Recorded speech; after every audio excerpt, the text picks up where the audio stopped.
Welcome to the Bare Metal Cyber Audio Magazine. Each edition brings you sharp insights and fresh perspectives from the world of cybersecurity, straight to your ears. For more resources and content, visit baremetalcyber.com or cyberauthor.me. Let's dive in. Every month, on a predictable Tuesday, the cyber world braces itself for a storm.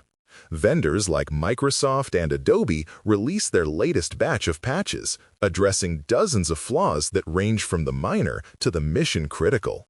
For defenders, this ritual is both a relief and a burden. Relief because the problems are at least known and fixes exist. Burden because the act of releasing those patches shines a spotlight on the very weaknesses they are designed to correct.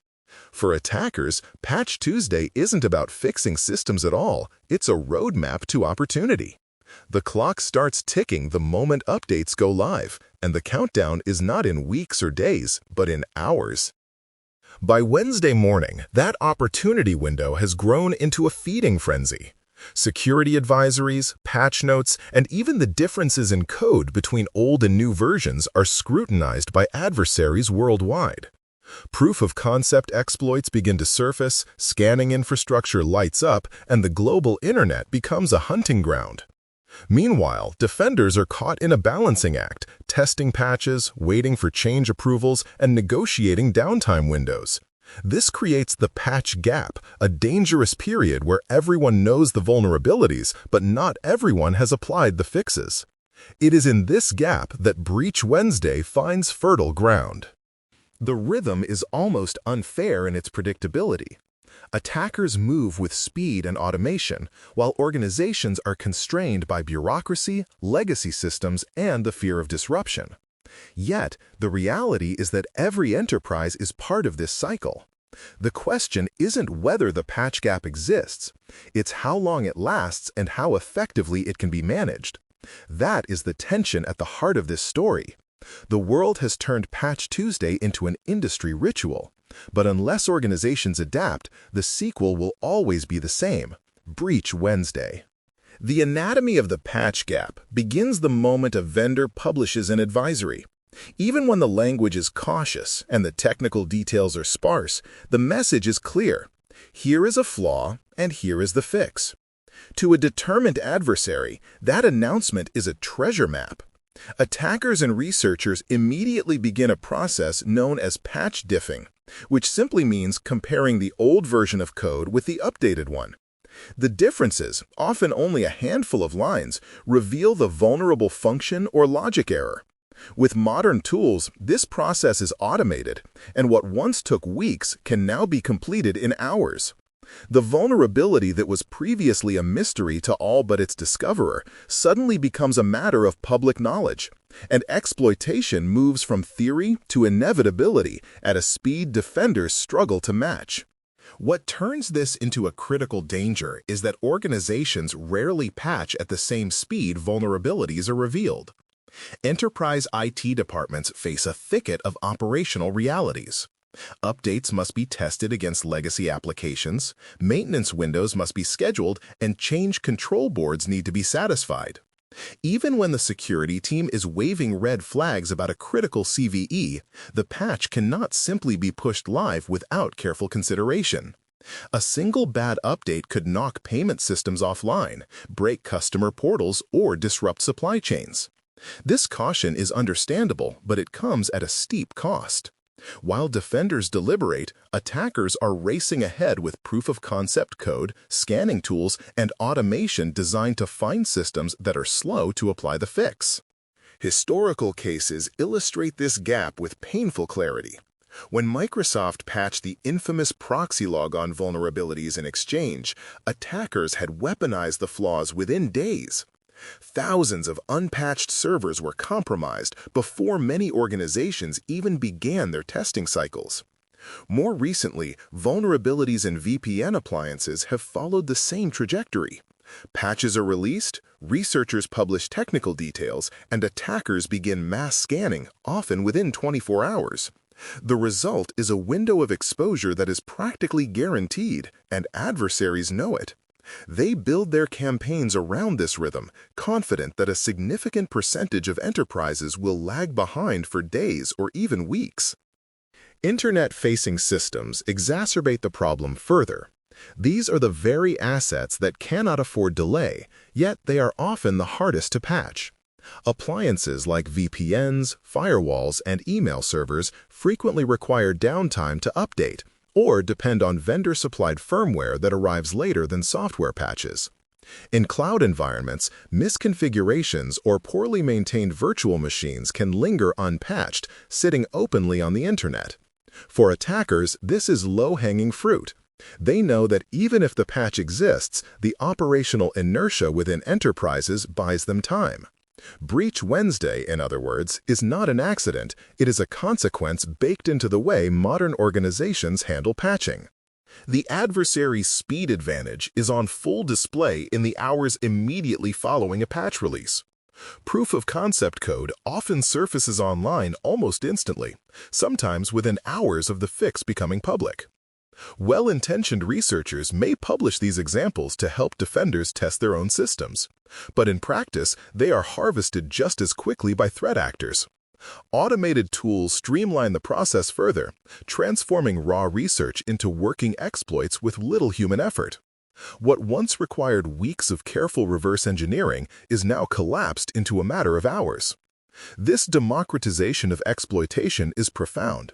Even attackers with modest skill sets can take advantage of critical vulnerabilities almost as soon as they are disclosed. For enterprises, the effect is a race against time they are destined to lose if patching processes remain slow.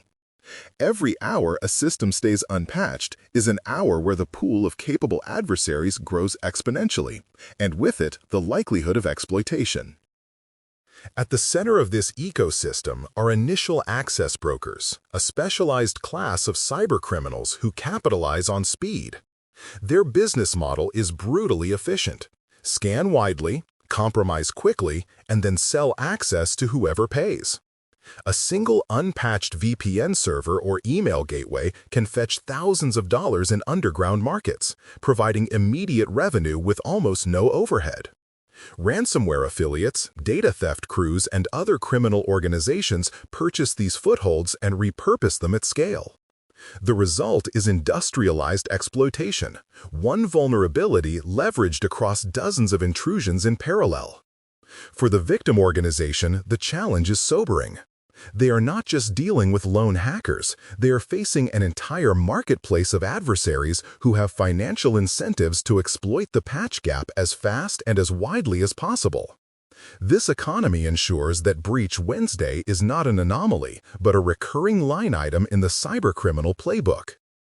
Automation amplifies the problem by orders of magnitude. Botnets composed of hijacked IoT devices, cloud infrastructure, or bulletproof servers conduct relentless internet-wide scans within hours of a disclosure. These systems are tireless, global, and designed for scale. Once a vulnerability becomes known, the bots flood the network, identifying exposed targets at machine speed. Attackers don't need to probe manually. They receive neatly organized lists of vulnerable endpoints ready for exploitation. For defenders, this means the margin of safety between patching late Tuesday night and patching Friday morning is enormous. A 2-day delay may already mean compromise, as opportunistic actors need only seconds to strike once their bots identify an open target. The gap between disclosure and exploitation has compressed to such a degree that defenders working on human timelines are effectively competing against automation that never sleeps. What makes this timeline even more dangerous is how the incentives are aligned. In the past, enterprises might have expected a week or more before widespread attacks appeared. Today, the combination of automated scanning, proof-of-concept sharing, and brokered access has reduced that buffer to less than 24 hours. The attacker's advantage is compounded by the defender's reliance on bureaucracy. Change control boards, maintenance windows, and QA testing cycles all slow the defensive response. The harsh truth is that in this race, the adversary is operating at digital speed, while defenders are trapped by organizational gravity. Breach Wednesday is not merely bad luck, it is the predictable outcome of a mismatch in tempo. Unless defenders learn to accelerate their processes, they will always find themselves reacting to compromises that could have been prevented if patches were applied as fast as the exploits were weaponized. Organizations struggle to patch quickly, not because they lack awareness, but because the reality of enterprise IT is messy and complex. One of the biggest challenges is asset visibility. If you don't know a server exists, you can't patch it. Shadow IT, forgotten cloud instances, and unmanaged endpoints often linger far outside official inventories. When Patch Tuesday arrives, IT and security teams scramble to apply updates to known systems while attackers are already scanning for those forgotten ones. Every untracked machine is a ticking time bomb, waiting for an exploit to find it. The problem is organizational as much as technical. Ownership of systems is unclear, lifecycle tracking is inconsistent, and incentives to keep inventories precise rarely match the urgency of keeping production workloads running. Adversaries exploit that gap ruthlessly, turning defenders' blind spots into their entry points. The irony is stark. Attackers often have a better map of an enterprise's exposure than the enterprise itself. Legacy infrastructure and operational technology add another layer of difficulty. Some business-critical systems run on outdated platforms that vendors no longer support. Updating them is either impossible or requires extraordinary effort, sometimes including physical intervention from vendor engineers. Industrial control systems, medical devices, and specialized appliances cannot tolerate downtime without disrupting core business operations. Even in traditional IT, legacy software tied to bespoke applications resists patching. A single update might break fragile integrations that keep payroll, billing, or manufacturing lines running. In such cases, defenders are forced into a grim trade-off: patch and risk business outages, or delay and risk compromise. More often than not, organizations choose to keep operations online, even if it means knowingly running vulnerable systems. Attackers understand this hesitation and target legacy assets precisely because they know defenders cannot easily apply patches without endangering continuity. Fear of disruption doesn't stop at legacy systems. Even modern environments are governed by change control boards and risk-averse operational teams. A botched patch can cause outages that ripple across an organization, leading to financial losses and reputational harm. Engineers who have endured painful rollbacks are understandably cautious, favoring stability over speed. As a result, updates are delayed until scheduled maintenance windows, sometimes weeks away, while critical vulnerabilities remain exposed. This culture of caution turns patching into a slow-moving bureaucracy, one ill-suited for a threat landscape that measures opportunity in hours. Automation can alleviate some of this risk, using blue-green deployments, canaries, and auto-rollback features. But in many enterprises, those modern practices are unevenly adopted, leaving teams stuck with manual rollouts that extend the patch gap unnecessarily. Attackers know these cycles and count on defenders' reluctance to move fast.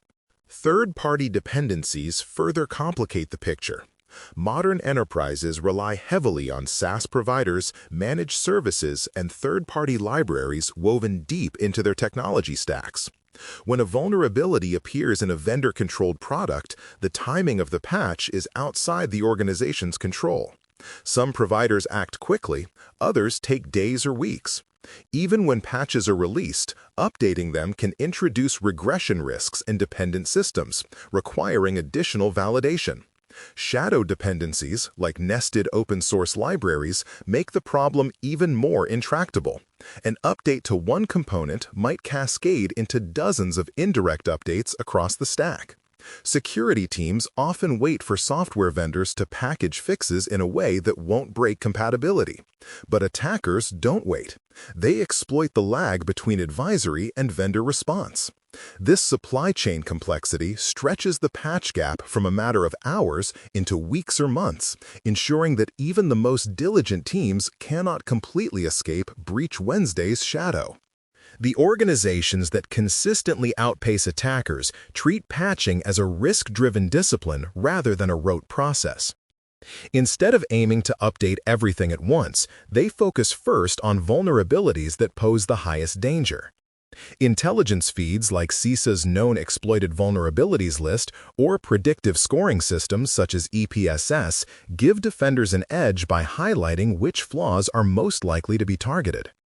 When paired with internal context, like whether a system is internet-facing or part of a critical business service, this intelligence allows teams to build a prioritized roadmap. The result is faster protection for the assets most likely to be attacked, while less urgent issues can move through more deliberate cycles. In effect, patching becomes triage. Stop the bleeding where it is most severe, then stabilize the rest. By aligning technical risk with business impact, these organizations make their limited resources count, reducing the odds that Breach Wednesday will find an easy opening. Process maturity also plays a decisive role. Leading organizations use ring-based or canary deployments that stage updates in waves. Patches are first applied to low-risk systems or non-critical user groups, observed closely, and only expanded if stability is confirmed. Monitoring tools track application performance, error rates, and latency to detect subtle problems quickly. Automated rollback systems provide a safety net, instantly restoring prior states if disruptions occur. This approach changes the patching mindset from one big risky leap to a series of manageable steps. By spreading risk across time and using automation as a shield, defenders can move with more confidence and speed. Instead of dreading Patch Tuesday, they normalize continuous updating, aligning their defensive tempo more closely with the offensive tempo of attackers. This shift is cultural as much as technical, proving that caution and velocity can coexist when supported by the right processes. When immediate patching is impossible, forward-leaning organizations use compensating controls to reduce exposure. Often called virtual patching, these measures include web application firewall rules, endpoint detection and response hardening, network segmentation, and access restrictions. They don't eliminate the vulnerability, but they raise the cost of exploitation while teams prepare a permanent fix. Virtual patching is especially valuable for internet-facing assets, where even a short delay can invite exploitation. However, mature organizations treat these controls as temporary scaffolding, not substitutes for real remediation. They track every temporary fix in formal systems, ensuring nothing is forgotten, and remove them once the permanent patch is applied. This disciplined approach prevents compensating controls from becoming crutches and ensures that short-term safety doesn't turn into long-term complacency. Finally, the most resilient patching programs measure what matters. Instead of reporting how many patches were applied, they track time to mitigate for critical flaws, patch coverage across asset classes, and the reduction of blast radius by service or segment. These metrics give executives tangible evidence that risks are being reduced rather than just tasks completed. They also reveal bottlenecks, whether it's vendor delays, asset visibility gaps, or organizational resistance, providing direction for improvement. Over time, these metrics transform patching into a cycle of learning. Each Patch Tuesday becomes an opportunity to refine automation, streamline approvals, and accelerate response. Success isn't glamorous, it looks like boring. When patching becomes routine, predictable, and uneventful, defenders have effectively stripped attackers of their greatest advantage, speed. That is what good looks like in the battle against Breach Wednesday. The first 6 hours after Patch Tuesday are decisive, and organizations that move quickly establish control before attackers gain momentum. In this window, the focus is triage, not perfection. A cross-functional team, security analysts, system owners, operations engineers, and decision-makers convenes immediately to classify vulnerabilities. The key questions are simple but urgent. Is this flaw remotely exploitable? Is there evidence of weaponization? And is it present on internet-facing systems? Automated asset discovery tools cross-check advisories against live environments, producing a prioritized hit list. At the same time, compensating controls such as firewall filters or temporary access restrictions are applied to the most exposed systems. The goal in this phase isn't to patch everything instantly, but to contain risk by reducing the immediate attack surface. Documentation is critical too. Every decision, exception, and mitigation must be logged so the response remains coordinated rather than reactive chaos. Between hours 6 and 24, attention shifts from triage to careful expansion. Patches are tested on canary systems or non-critical workloads, with telemetry dialed up to catch any instability. Application logs, endpoint agents, and network monitors are reviewed closely during this observation window. If the canary remains stable, the patch begins rolling out to broader production segments in phases. Meanwhile, detection engineering teams craft new signatures and hunting queries tuned to the vulnerability, ensuring that if attackers exploit unpatched systems, defenders have a chance to catch lateral movement early. If instability is discovered, rollback plans are triggered without hesitation. Better to revert a small number of systems than risk breaking critical services. This staged approach balances urgency with caution, building defender confidence while still closing the gap attackers depend upon. From 24 to 48 hours, scale and visibility dominate the playbook. Once patches have cleared initial hurdles, they are deployed across core systems in waves, prioritized by exposure and business value. Leadership receives regular updates through simple dashboards showing patch coverage, mitigations in place, and progress toward closure. Parallel to deployment, threat hunters scour logs for indicators of compromise associated with the vulnerability, ensuring attackers haven't already established a foothold. Security operations update SIM rules, intrusion detection signatures, and EDR policies so new attempts are visible across the enterprise. By this stage, the organization is not just fixing vulnerabilities, it is actively raising the cost of exploitation. The message to adversaries is clear: this target is closing its window fast. Breach Wednesday may still be on the calendar, but its opportunities are shrinking by the hour. The 48 to 72-hour mark is about validation and lessons learned. Vulnerability scans are run across known assets, checking for stragglers or missed systems. Exceptions, such as legacy servers or vendor-controlled appliances, are documented with owners, compensating controls, and deadlines for remediation. Temporary measures like WAF rules or IP blocks are reviewed and either removed or formalized into longer-term policies. Most importantly, the team holds a short retrospective. What slowed us down? Where did automation save time? Which approvals created bottlenecks? These insights are fed back into the process so that next month's Patch Tuesday starts with a stronger baseline.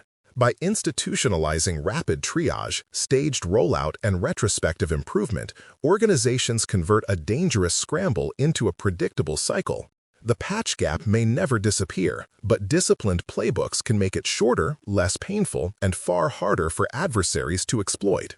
Patching succeeds or fails not because of tools alone, but because of how organizations think about the process. In many enterprises, patching is still treated as routine maintenance, a background chore managed by IT teams when time allows. That framing is dangerous. When viewed as a housekeeping task, patching competes with business priorities like uptime and feature delivery, and it inevitably loses. The organizations that excel are those that redefine patching as active defense. They recognize that every Patch Tuesday is essentially a live-fire event.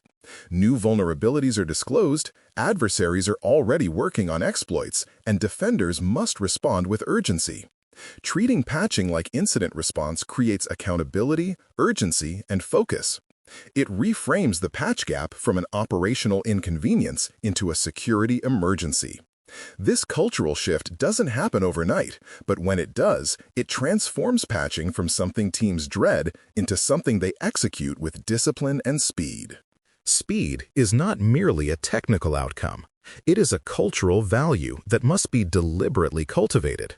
Trust across departments is essential. Security teams must trust that operations can deploy patches without destabilizing production, while operations teams must trust that security is not exaggerating every advisory as critical. Building that trust requires transparency, and transparency comes from data. Metrics such as mean time to patch, coverage rates of internet-facing systems, and remediations percentages within 72 hours provide clarity. Executives see tangible risk reduction. Engineers see recognition for hard work, and both groups gain confidence that patching is moving in the right direction. As confidence grows, so does velocity. Friction, once the chief enemy of speed, is reduced, and the organization becomes comfortable patching at the tempo attackers demand. Preparation plays a decisive role as well. Just as organizations run tabletop exercises for ransomware or simulate disaster recovery, they should rehearse their patching playbooks. These rehearsals may involve simulated advisories, forced patch deployment in test environments, or timed triage drills. The purpose is not to create panic, but to normalize rapid response. When the real Patch Tuesday arrives, the motions are already familiar. Who convenes the triage call, how mitigations are tracked, when canaries are deployed, and what conditions trigger rollback. This repetition builds confidence and makes speed sustainable. Over time, patching becomes less a disruptive scramble and more a well-practiced routine. Adversaries thrive on disorganization and surprise, but rehearsals remove both. The chaos of Breach Wednesday is replaced with the predictability of an emergency drill, one where every team already knows its role and can execute without hesitation. Executive sponsorship is the final piece that cements cultural change. Without visible leadership support, patching remains buried in technical silos, often competing for attention with projects that appear more directly tied to revenue. With sponsorship, patching gains visibility and legitimacy as a strategic priority. Executives can allocate resources, enforce accountability, and champion milestones publicly, turning patching into a matter of enterprise resilience rather than IT housekeeping. This top-down endorsement signals that patching is not optional, not negotiable, and not just an operational burden. It is a frontline defense. The organizations that embrace this approach are not flawless. They still face legacy systems and difficult exceptions. But they are resilient. They learn from every cycle, measure improvement, and continuously adapt. Culture becomes their most effective patch, one that attackers cannot reverse engineer or bypass. In a world where speed is everything, culture is what allows defenders to move fast enough to survive Breach Wednesday. The story of Patch Tuesday and Breach Wednesday is really the story of tempo. Every month, defenders and attackers step onto the same track, but they run at different speeds. Vendors publish advisories and fixes, and instantly the global threat landscape changes. Proof-of-concept exploits appear, botnets begin scanning, and access brokers race to compromise systems before defenders can react. For many organizations, the process of patching is slower, deliberate testing, rigid approvals, and operational caution stretch the timeline while adversaries exploit the gap. Yet within this imbalance lies the opportunity to change the narrative. By treating patching as incident response, using playbooks that emphasize triage and staged rollout, and investing in cultural shifts that prioritize speed, organizations can shrink the dangerous window. The patch gap may never disappear completely, but it can be made smaller, safer, and more predictable. Legacy is built not from perfect defenses, but from resilience repeated over time. Organizations that consistently shorten their patch gap send a powerful signal. They refuse to let attackers dictate the pace. Over months and years, this discipline builds a culture where rapid response is expected, where automation and rehearsal make speed routine, and where Breach Wednesday is no longer inevitable. Instead of scrambling after every advisory, defenders gain confidence in their ability to respond with clarity and control. The legacy of a strong patching culture is not dramatic headlines or celebrated victories, but something quieter and far more valuable: the absence of crisis. In the world of cybersecurity, that kind of calm is hard-won. and it may be the most enduring legacy of all. Thanks for listening to the Bare Metal Cyber Audio Newsletter. Stay sharp, stay secure, and explore more resources at baremetalcyber.com or cyberauthor.me.